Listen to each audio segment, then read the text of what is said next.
Today's guest describes himself as a polymath professional, someone who blends creativity, technical skill, and personal depth into everything he builds. His career has crossed industries from technology and marketing to real estate, media, insurance, and lifestyle, not as a dabbler, but as a builder. He's the host of Nest in Time, where he interviews emerging visionaries shaping the future. He's also the author of Havensbury, a young adult coming of age story about a prep school student who launches a business with the unexpected mentorship of a homeless man. A book that reached #1 in Amazon's teen and young adult fiction category for homelessness and poverty. At the core of his journey is one theme: adaptability, staying creative without losing structure, staying technical without losing soul, staying ambitious without losing identity. Today, we will explore what it means to build across disciplines, think long term, and remain mentally flexible in a rapidly changing world. Welcome to the podcast, LCT. Thank you for having me. Yeah, my pleasure. You describe yourself as creative, technical, and personal. Which of those came naturally and which had to be developed intentionally? Definitely I think personally, I would say personally is my strongest suit. Technically is my weakest suit because that's the one area where I had to basically put myself in my two shoes and just grind until I really get that skill set in terms of the technical side. Because I think because the thing about the technical side is like there's just way too much advancement happening, and that can, when you think you're set for one way of doing things, things change so rapidly that you have to adapt, or else you're gonna fall apart. But personally, because I like to talk to people, I like to get to know people, and creative because I'm just like, I'm someone who just likes to imagine things and put it up front. Yeah. Well, when I saw your profile, it was a profile, it was a breath of fresh air. It Right. was different. Yeah. In a world that rewards specialization, why have you chosen breadth? I mean, I think the thing about the world is that everyone's been told that you have to go to school and got got a master. We got a master in a specialty, but I'm a guy who likes to dabble. I'm not someone who likes to sit down and know every single detail of every single thing because it's like, you would see a lot of changes in the world. And if you're not, and being a specialist, you get stuck with that one way of doing it. And then let's say if tomorrow there's a new advancement that happens, then you're out of, you don't know what's going on. So it's like, I like to keep my head steady. Yeah. Wow. I'm curious, what is the biggest misconception people have about being a polymath? I think polymath, in the old, like polymath used to describe people like Einstein and, Bach or Beethoven, or people who just had a very keen sense of what they're doing. And I think the misunderstanding with polymaths is that they are seen as too general. They're seen as, they're good at a handful of things, but then they have like a specialized type of knowledge that basically unites all these different skill sets in a way. And that's like people just don't really understand geniuses. That's for sure. So, I mean, geniuses are always often misunderstood until they really Yeah. show their contribution to the world. Yeah. Well, you've worked across multiple industries. Yeah, What skill transfers everywhere? definitely communication. I think definitely it's just the hunger to learn and to try new things. That's kind of like my skill set. Right now I would not, if you had to ask me years ago that I would be a co-founder of a startup while trying to write a book at the same time, or at least somewhere close to it, then you'd say I'm crazy. So it's like, it's just more like, Yeah. sometimes I'm in my natural environment when I know that, okay, when I'm doing something, I'm able to do it pretty well. And but then you learn a pattern within you that can transfer across different areas, different fields. Yeah. Well, I think, since at the beginning of the episode, we started with creative, personal, technical, and from the response you gave, it's obvious that, the personal and then also the creative transfers more than the technical because, The for technical, example, I was not a great coder in when I was young, so even now I struggle with coding. Yeah, I just like the systems of software development. I just don't like to code myself because it's like that requires a level of it requires a level of technical expertise that only certain people are very good at. I'm just very impatient. Also, it requires a bit of like strategic, a very deep level analytical thinking, and I'd be better off doing something, better off utilizing my true strengths rather than trying to fix my weaknesses. yeah. How do you enter a new hobby? Sorry, a new industry. Why do I say hobby? Why do Hobby, you I mean, how do you hobby's still the same, but it's just you just don't get paid for it.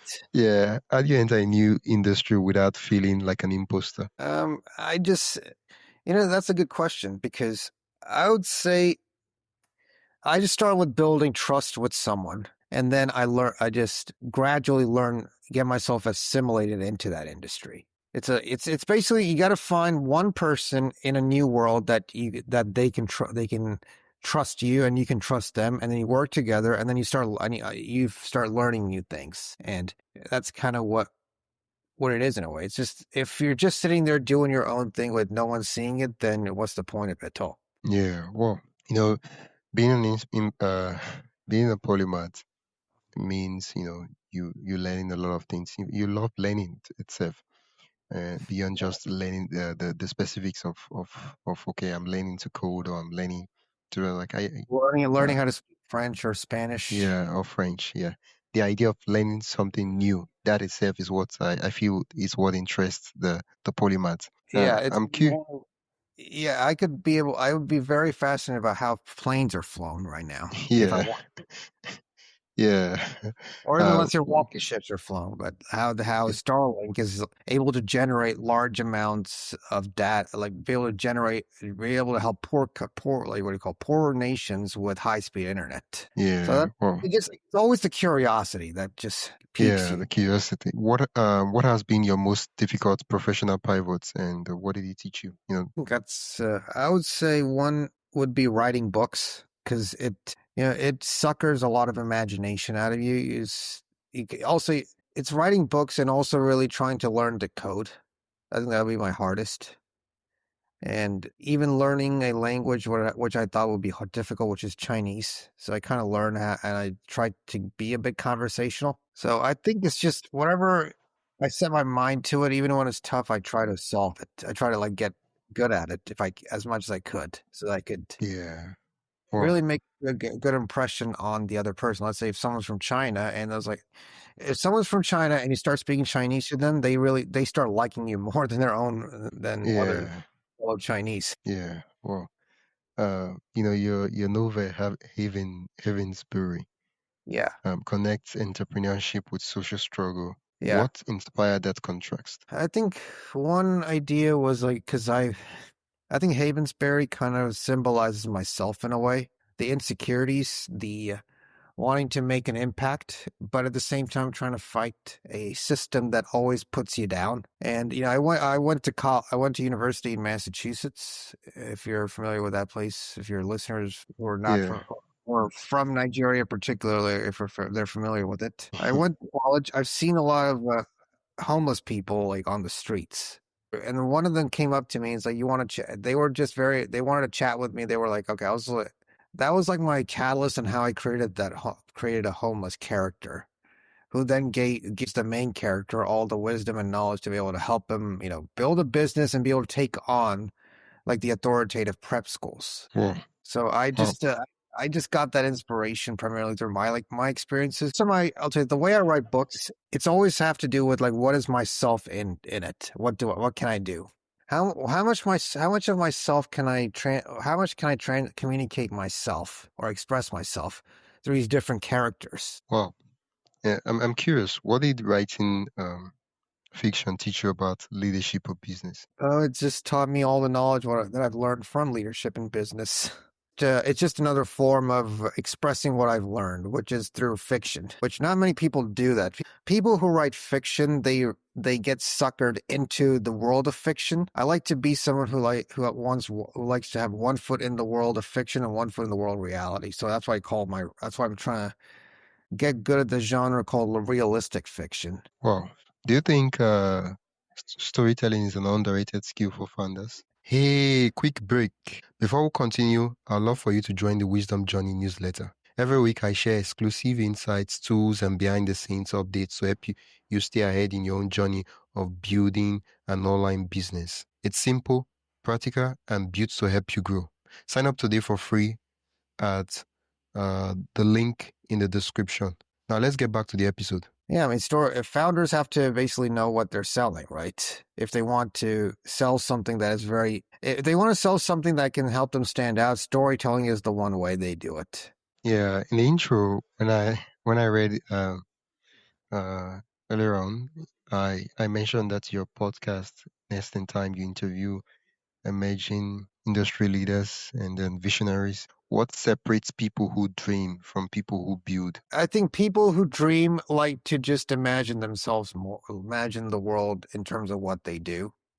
People, especially people who dream, they are not, they're afraid to take action. And the people who take action, they at least see what they're doing, what mistakes they're making, how they're fixing it. It's just like a constant, it's a different mindset of just executing something you thought of versus just dreaming about it. You know, sometimes dreaming about something kind of gives you like that vigor in doing things, right? But if you don't execute it, then it's just like it's stuck in your head and it starts bothering you. It just won't let it out of your system. You know, I've been dreaming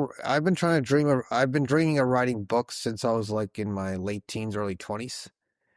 And I just, you know, if I just had a vision once that when I was sleeping, this is an interesting story your listeners will be fascinated by. I was I think I was like 25, 26. I was asleep in my bed. I had a dream that I woke up. I was 70 years old, and I recall that, you know, I recalled that moment where I was dreaming and I was 70 years old, and, you know, I was just like completely empty inside of me because that having that emptiness kind of woke me up, and it made me realize that I think I need to publish that book regardless. Because I'd like to, you know, the thing about writing books is it's not just about expressing yourself. It's also like creating a Yeah, legacy. Because that's the one yeah, type of, you know, books are like the one kind of legacy that will stay for as long as time will. yeah. And it's like, as long as I have that kind of legacy where at least someone will know who I am 500 to 600 years from now, or even beyond, or if humanity still stays alive and they still read something about this one person from the 2000s, the 2000, like the 21st century, then that's at least they will remember. At least they know who this person is. I like to have that kind of legacy. Yeah. Well, well, you know, what are the patterns you see in the people you interview who are shaping the future? I mean, one thing is that they dream and they execute. That's the two things. And they like to tell more about what they're building. If they are very good at communicating, I've learned this, you know, doing 170 plus episodes of my podcast. And if I can tell by the person based upon how they can articulate themselves that, okay, are they a good guest and a good visionary, or are they just there to just, like, you know, put the host, if they keep making the host unsteady and, you know, have them ask questions left and right without a solid contribution from their end, then yeah, that's kind of what I see in a way, because they're not very good at articulating their vision. Yeah. Well, It's kind of well, what I applied this kind of skill set in my business. I run a startup now. I'm a co-founder of a startup called Sobo, and I mean, I'm not the CEO, but I'm the COO. I'm more like the brains, while our founder is the visionary and the guy who has the ability to sell it. I can figure out. You know, having that podcast kind of taught me a lot of skills in terms of how to discern people, and how that discernment can that could having that discernment can really help you make better judgments in terms of how you can, how this person can help contribute to your business, or how this person will fare in life. Yeah. Well, I'm well, sorry. I think I must have said a mouthful there. no, I'm curious, how do you personally decide what is next in time for your own life? My next in time for my own life, I think I have three pathways. So I have three pathways for my own next in time. One is building our company Sobo into one of the biggest upcoming startups in the United States. We're based out of Atlanta, Georgia. So if you're familiar with that place, then yeah. So that's one thing. Second is, I want to continue writing books so I could, articulate myself in different ways, and, continue the podcast. I like to talk to people. I mean, I may not be the best, like, I might, build one business, but I think if you have a podcast as long as you have a podcast and and books to write about, then you basically, you have you have all the tools that you need. If I find another idea or vision that really intrigues me, then, I'll probably help that out. I'll help build it. Wow. You know, as a polymath, I'm curious how do you keep your thinking young and adaptable as industries evolve? Just all you got to do is just sit down, read the news, and just look at and study people. Just read the news, see what's going on, and then just get ready for it. Because, Oh, because right now, before we thought we got comfortable with AI, right? We're using ChatGPT. Now Claude is taking over ChatGPT yeah, as the premier LLM, right? So yeah, it's like you got to start getting the hang of Claude, or let's say you want to get the hang of something. I think the one thing I've also noticed in this pattern is, like, technologies can evolve, but humans they're very simple. Like, yeah, their evolutions are not. It's like there's certain times where humans can only, like, max out their evolutionary capabilities within a short period of time. But, technologies can evolve. But I think the thing I've learned, I've read history. I read a lot of history, so it's like you see humanity, how they were living in that time for in the old days, how they were able to adapt to, let's say, during the time when they had to use their hands to wash dishes. Right now they can use they can use a dishwasher. So it's like, humans will evolve, they'll adapt, and then they'll do something else. So it's kind of like that adaptation of life. yeah. Wow, wow. When you're working on a project or a task and you hit creative or professional resistance, what is your reset strategy? Like when you have resistance, Yeah, what is your reset strategy I would to go for a overcome walk. it? I mean, my reset strategy in terms of overcoming the setback, or just like for myself, or what? How do you frame it? Yeah, for the creative resistance and the professional resistance, You know what I'd say? I just fight. If I know that's the only thing I can do is fight, then I just fight. Because I know, I mean, Oh, I've dealt with setbacks. I remember, I've dealt with I'm 31, and I've seen a lot of setbacks, and I kind of overcame those setbacks to where I am right now. what Sometimes well, I think I think two things that will help you build during those setbacks are resilience and patience. I think you need those two qualities within you to be able, resilience and patience? yeah, What's to the be. what's the difference? Resilience means you're still going to be pushing forward. Patience, you'll be pushing. You have to fight and push forward no matter what. At the same time, patience means you have to keep steady while that outcome is bound to happen. You just Yeah. like Oh, you just won't, you won't, what do you say? You just won't. So you just have to and you have to anticipate something will happen, but don't put your hopes on it. That's another thing. yeah. Well, what daily practice helps you balance creativity with execution? So is that, what I'm saying is what helps you balance dreaming and building I don't know. That's a loaded question, I would say. But I just take it one step at a time. one step at a time. Yeah. I One think it's step the at a struggle. time. I think the best way to. I think success is just a final result. The struggle is the true success. That's where people really see who you are under that. They don't see you. It's like people, they may see your results in the end, but they will not. They will just be like, okay, hey, this guy's a successful multimillionaire business owner. It's like, okay, they don't really. But when but when they see you struggling, going through all that pain and struggle, and then being able to succeed, they basically they'll be etched in. You'll be etched in their memories for a while, for a long time. Yeah. Well, if you could be remembered for one thing, what would it be? If I could be remembered for one thing, it's a guy who tried very hard, and he's still trying. And what are the things you'd say you're working on that is helping you build towards that? I just, I don't know. It's an internal drive Okay. that's within me. Okay. And I think my legacy will be, I'm someone who kind of did a lot within the short period of time I was placed on this earth. yeah. Oh, I love that.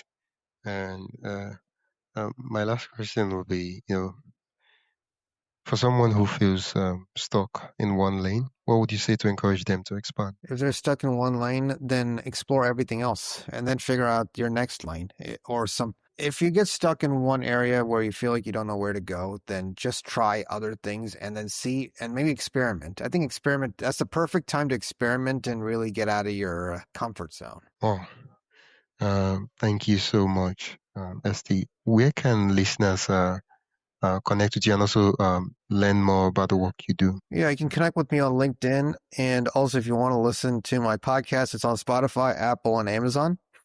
And if you want to buy my book, any of my books, just go on Amazon and you can type in like books like Havensbury, Pineville, or Solar Fury. Okay, and they can also visit nestintimepodcast.com. Um, I will put the links in the description so the listeners can just go directly to the site. Thank you so much, ST. It's been a lovely conversation. Thank you very much. Thanks for tuning into Wisdom Journey. I hope today's episode gave you practical steps and fresh ideas to keep moving forward. If you found value, be sure to subscribe and share this podcast with a fellow creator or entrepreneur who'd love to learn too.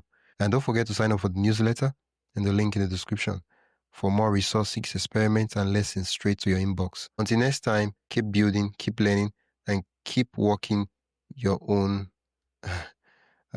wisdom journey. Yeah.